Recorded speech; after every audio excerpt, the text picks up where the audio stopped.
Hello and welcome to a new episode and a new video about narcissism. If you're interested in our topics about narcissism, don't forget to subscribe to the channel and activate the notification bell so that you receive all our upcoming episodes.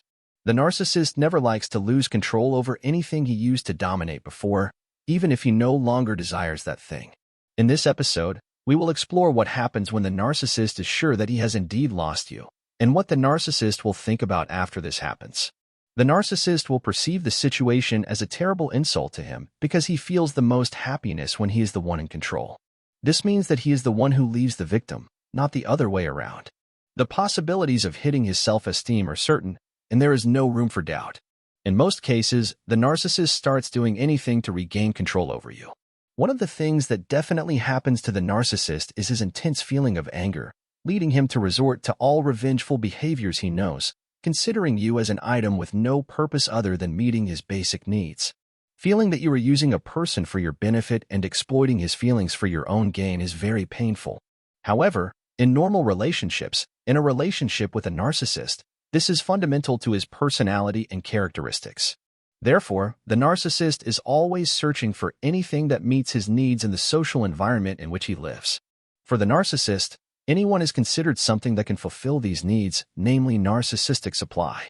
This supply compensates him for any feelings of inadequacy and weakness in his personality, making him feel superior to others. When the narcissist feels that he has lost his victim, he will do anything in the world to ensure that he regains control over her.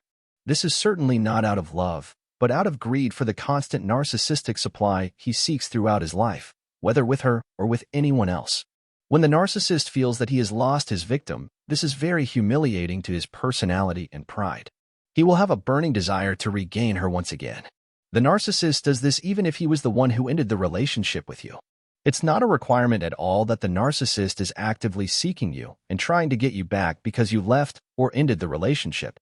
However, even if he was the one who left you, there comes a time when he searches for you again and puts in every effort to regain control over you.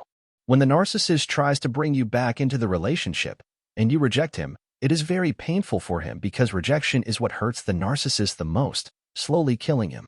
The narcissist sees you as an ordinary object or tool that he has the right to control, use whenever he wants, discard when he's done with it. Moreover, the narcissist might seek revenge against you due to your refusal to return, using any weapon at his disposal to subjugate you and regain control or to punish you if you reject his request to reconcile. It's essential to understand that the way a narcissist interacts with you can vary slightly from one narcissist to another based on their nature and personality, but the approach is generally the same. You should try to discern what actions the narcissist might take or the nature of his reactions when you reject him. The narcissist may attempt to harm you physically, verbally, or damage your reputation in his efforts to bring you back under his control. When he does this, he often does not realize the pain or harm he causes because he considers it his right to use you as his personal possession. The narcissist is a master manipulator and possesses a level of cunning that makes him attempt to manipulate your mind by planning ideas, such as making you believe you cannot live without him or that your life will be problematic without him. Any issues in your relationship with him are portrayed as your fault because you do not know how to handle or understand him. The narcissist will manipulate you to make you believe in his delusions, accusations, or that you were the cause of the relationship's collapse or any mistreatment he inflicted upon you. He wants you to doubt yourself, constantly feel guilty and insecure after separating from him. He is adept at skillfully distorting facts and transforming from the aggressor to the victim. The victim may actually believe him, questioning whether they are the reason for any problems and thinking that they mistreated him, while the narcissist goes to great lengths to make the breakup appear to be your fault, and you carry the blame. The narcissist will use manipulation techniques on you, and he is highly skilled in them to ensure your return to the relationship. For instance, he might exploit your specific vulnerabilities to exert pressure on you, negotiate with you, or threaten you if you continue to refuse to reconcile.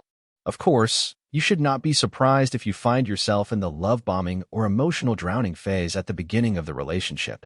During this time, the narcissist perceives your studies, gathers and stores all possible information about you, preparing for the day when you might tire of his mistreatment and contemplate leaving him. At that point, he starts threatening you with anything he knows about you, turning it into a weakness to pressure you and ultimately force you to submit and return to the relationship. The narcissist may also reach out to your friends and use them to pressure you to return by gaining their sympathy. He may manipulate and mislead them, making them believe that he did not intend the offenses or that he may have deceived them with lies about you, blaming you for all the problems and mistakes in your relationship. He will try to involve as many of your friends or acquaintances as possible to pressurize you, convincing them with lies about you. Don't be surprised if you find that your friends or acquaintances are actually pressuring you or accusing you of being the one at fault, as he is undoubtedly capable of manipulating people's minds and those around you to achieve his goal. The narcissist may use social media to pressure you by posting updates that suggest he is a victim or suffering because of you. He might post about a potential new romantic connection with someone else, trying to make you think or regret the separation and create the impression that he is living a normal life without you. One of the significant reactions of the narcissist when he feels he has lost you or when you reject returning to the relationship is to try to apologize with fake apologies. He will pretend to have changed, presenting himself as a different person and ensuring that everything that happened between you is unintentional. His apologies might even reach a point where he sheds tears to exploit your sympathy, making it difficult for you to resist his desire to regain you. The narcissist will not leave any avenue or idea that could make him reach you and bring you back, regardless of how unethical or manipulative the idea may be. However, it is crucial to understand that you should not make any decisions under pressure or under the influence of these manipulation tactics. It is undoubtedly deception and attempts to deceive and trap you again in the narcissistic abuse. These are some of the tactics the narcissist might employ if he senses that he has lost you or if you refuse to return. Be aware and fully understand what is happening exactly with the narcissist's actions towards you. I hope this episode has been informative for you, and hopefully, in the next episode, we will meet with a new topic about narcissism. Thank you, and peace be upon you.